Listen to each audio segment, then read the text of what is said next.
২৬-এর ভোটে বাংলা জিততে জোর কদমে ঝাঁপিয়েছে বিজেপি। তারই অনুষঙ্গ পরিবর্তন যাত্রা, বকলমে যা রথযাত্রা।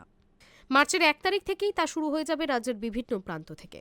দক্ষিণ ২৪ পরগনার রায়দিঘি থেকে কেন্দ্রীয় স্বরাষ্ট্রমন্ত্রী অমিত শাহর হাত ধরে শুরু হবে এই পরিবর্তন যাত্রা। ২৬-এর ভোটে বাংলা জিততে জোর কদমে ঝাঁপিয়েছে বিজেপি। তারই অনুষঙ্গ পরিবর্তন যাত্রা, বকলমে যা রথযাত্রা। মার্চের ১ তারিখ থেকেই তা শুরু হবে রাজ্যের বিভিন্ন প্রান্ত থেকে। এই কর্মসূচির কথা আগেই ঘোষণা করেছিল গেরুয়া শিবির। কেন্দ্রীয় স্বরাষ্ট্রমন্ত্রী অমিত শাহর হাত ধরে শুরু হবে এই পরিবর্তন যাত্রা। রাজ্যের ৯ প্রান্ত থেকে এই যাত্রার সূচনায় দিল্লি থেকে আসছেন ৯ কেন্দ্রীয় নেতা মন্ত্রী। সেই নবরত্ন সমাবেশে পরিবর্তন যাত্রার লক্ষ্য একটাই, বাংলায় সরকার গঠন। সোমবার দুপুরে রাজ্যবাসীকে চিঠি দিয়ে বিজেপিকে জেতানোর আবেদন জানিয়েছেন। তারই মাঝে সামনে এলো বঙ্গে ৯ বিজেপি নেতা আগমনের সূচি। বঙ্গ বিজেপির তরফে পাওয়া সূচি অনুযায়ী ১ মার্চ থেকে শুরু হবে পরিবর্তন যাত্রা। ওই দিন দক্ষিণ ২৪ পরগনার রায়দিঘিতে থাকবেন অমিত শাহ।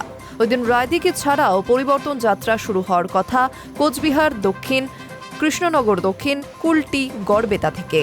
পরদিন ২রা মার্চ সন্দেশখালীতে কেন্দ্রীয় মন্ত্রী শিবরাজ সিং চৌহানের নেতৃত্বে শুরু হবে যাত্রা। এছাড়া সূচনা হবে ইসলামপুর, আমতা ও হাসন থেকে। রাজ্যের ২৯৪টি বিধানসভা কেন্দ্র দিয়েই চলবে এই যাত্রা।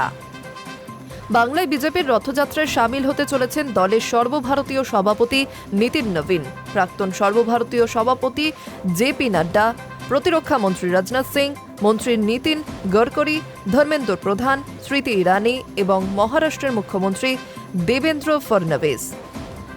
তবে ২৬-এর ভোট জিততে এই পরিবর্তন যাত্রা আদৌ কতটা কার্যকর হবে তা নিয়ে প্রশ্ন তুলছে ওয়াকিবহাল মহলের একটা বিরাট অংশ।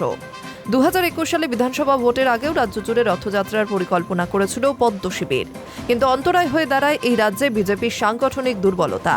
নিচু স্তরে বহু কর্মী তখন সক্রিয় ছিলেন না।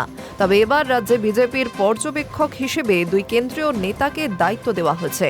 তারা ঘন ঘন রাজ্য নেতৃত্বের সঙ্গে বৈঠক করে সংগঠনকে শক্তিশালী করায় জোর দিচ্ছেন। এবার মণ্ডল সংগঠনকে সক্রিয় করে তুলতে পরিবর্তন যাত্রা গেরুয়া শিবিরের। তার কতটা ফায়দা তুলতে পারে বিজেপি তা ভোট ময়দানেই দেখা যাবে। Hi news network.